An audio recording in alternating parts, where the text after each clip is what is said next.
The spread of COVID-19 is a real threat, and with reports of people walking around with the virus but no symptoms, the only way to really know you aren't at risk of spreading it to family, loved ones, and the general public is to get tested. Fortunately, the First Parish in Bedford is offering an easy way to get tested every Tuesday.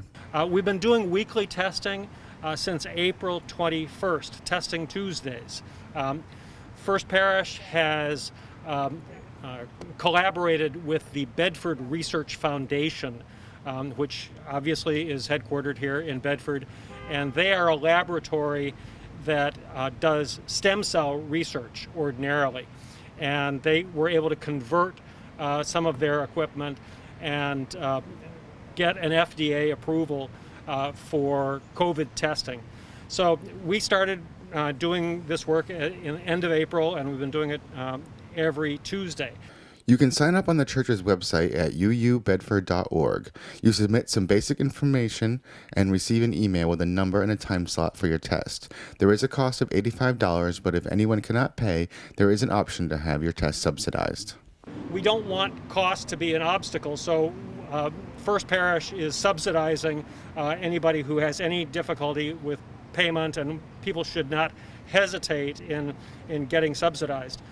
Because of the system they have in place with everyone pre-registering, there isn't a lengthy wait once you arrive. And as you can see, it's really pretty leisurely. People don't wait a long time.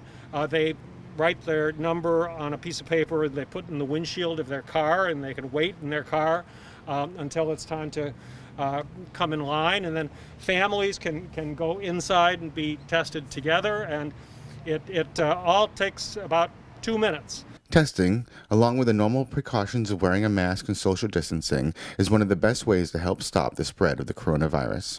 I think that the major concern for the laboratory right now, and certainly what our director's focus is making sure that we're able to address community spread in folks that are asymptomatic.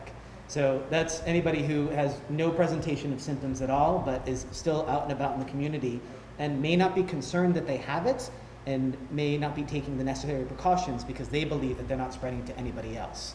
So it's really that population that we wanted to address by offering this community testing, just to be able to catch it early in the community and have it be available for people so they can at least self-quarantine and address it before they spread it to the community at large.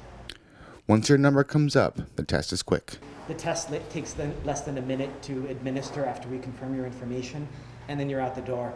I think having that available for folks has made all the difference as opposed to some of the other testing sites where there's quite a bit of a wait.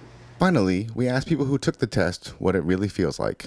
How does it feel? Well, there are a variety of ways to answer that. What I say is that it's kind of surprising. It's a nasal swab, and they do manage to go further up your nose than most people have ever had anything go up their nose. And it is not, one should not be intimidated. I know that I winced, but I winced more out of surprise than anything else. It isn't that bad. It's not pleasant. It's not something you do for fun, but it doesn't hurt. It's just uncomfortable and weird for, what is it, like 2 seconds? Yeah. Honestly, I didn't want to get testing, but after traveling, I felt more comfortable doing the testing because we are traveling and again in the next couple of weeks to go camping locally. So I wanted to make sure I was safe and bringing kids with us and going up to do that. Because my kids are in another state completely, and I'll be with them later on in a couple of weeks, and I just want to make sure I'm not giving it to them when I do finally see them. Testing is offered every Tuesday, but they will be taking a break on the first and last week of August. From the First Parish in the center of Bedford, I'm BNEWS Director Rich Hosford.